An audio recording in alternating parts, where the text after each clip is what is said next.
Hey, welcome back, guys. We're going to be making some bomb steak sandwiches today. I'm going to be using this beautiful new Santoku knife from Nakano knives that I'm going to test out. I'm going to be able to cut the steak really thin with this beautiful knife, whip up some delicious steak sandwiches. It's going to be good. You guys stay tuned. So here's my steak. I'm using a top sirloin steak. This steak here is about 1.5 pounds and it's about 3/4 of an inch thick. It is completely thawed out. So what I'm going to do, I'm just going to take this beautiful knife here and I'm going to begin to test. I'm going to cut my steak into strips and see, how this knife works. This knife was sent to me by Nakano knives. There will be a link in the description if you're interested. And this is the first time I'm using this thing. Is nice and light in my hand.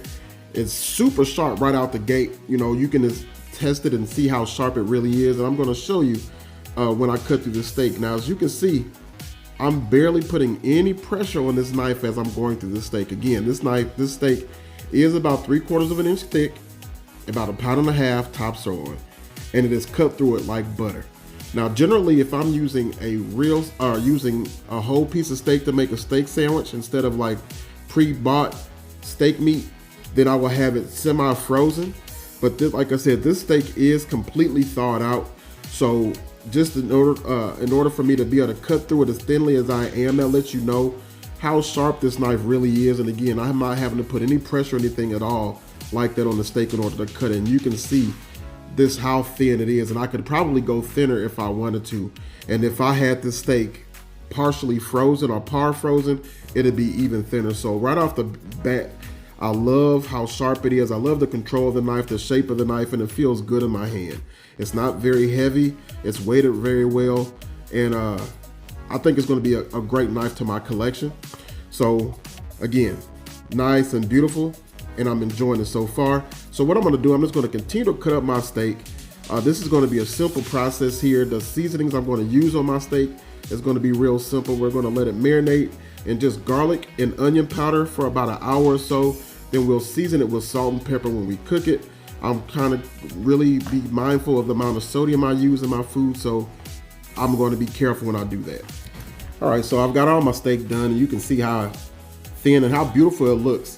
So all I'm going to do, I'm just going to add a little bit of olive oil here, and again, we're just going to put some garlic powder and some onion powder in.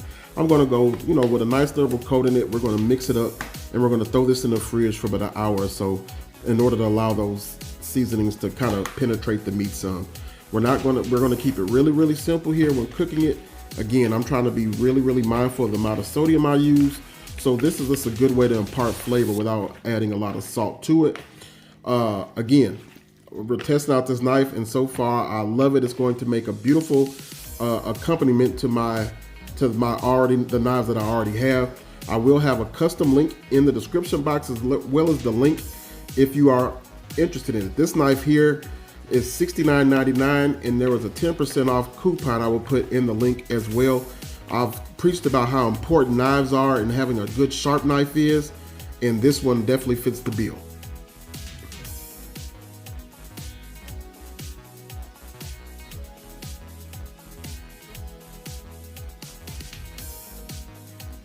All right, guys, so now it's time to get cooking. I'm just going to be using my electric skillet here.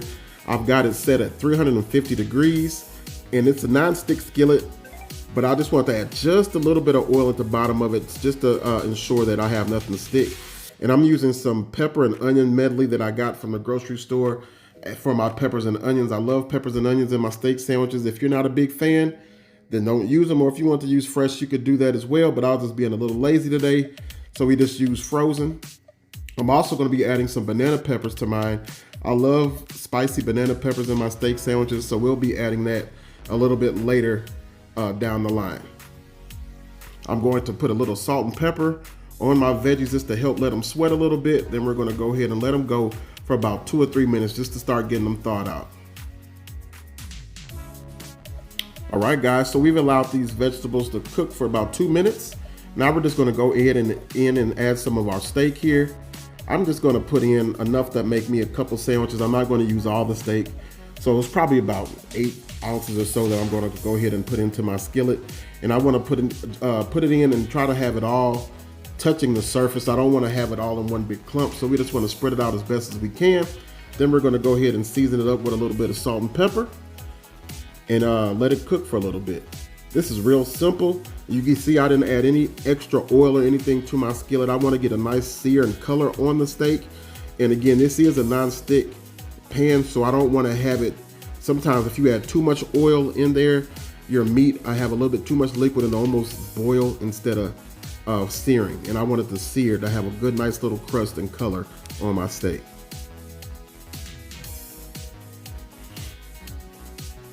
All right, guys, so I've allowed this steak to cook for about 3 minutes. Now we're just gonna go ahead and give it a nice little flip. Then we're gonna go ahead and also add in the banana peppers that I talked about. I didn't wanna add them as soon as I added the steak because I didn't want them just to kind of completely cook down. I still want them to have a little bit of presence within the steak. So I wanted to go ahead and get it started first before we added in the banana peppers. Now, if you're not a fan of banana peppers or whatnot, you don't have to add them. Sometimes I add banana peppers, sometimes I put jalapenos in there because I do like a nice little amount of heat to my steak sandwiches. But I'm gonna add in, you know, a nice little portion of the banana peppers. Again, these are hot banana peppers. You could use mild or you could just leave them out altogether.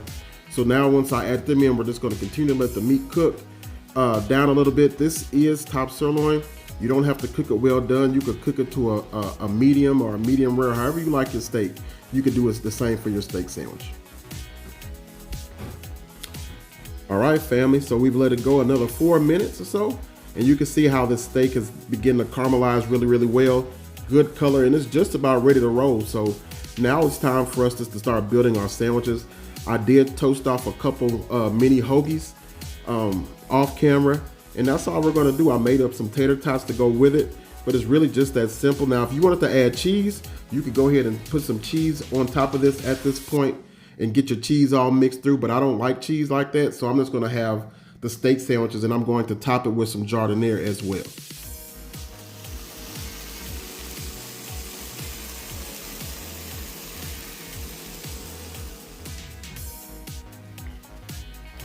All right, guys, so you can see I just have a little clamshell here. I have a couple little mini hoagies, my tater tots on the side. These things are nicely toasted, and all we're gonna do is just load these bad boys up with some meat now. Again, I don't like cheese. If you did like cheese, you could have added that just at the very end there, allow the cheese to melt. But I'm just gonna go just like this here, where I'll add a little steak sauce and a little bit of jardiniere to the top to make it nice and spicy, nice little kick to it.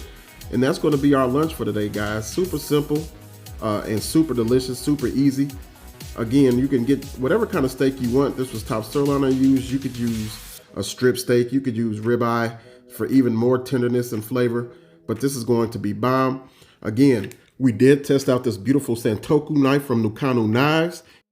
I highly recommend it. The knife is $69.99, or you could get a set. I will have the link to the company in the description box, as well as a discount code, which is TAYLORSFSCOOKING. Hope you guys enjoyed the recipe. Hope you guys enjoyed the review. If you are looking for a good knife or a knife set, again, I've showed you some that were at a discount rate. This is a little bit of a step up, but I highly recommend them. Hope you guys try this recipe, share, like the video, comment down below. Till the next time, God bless you all. We'll see you next time.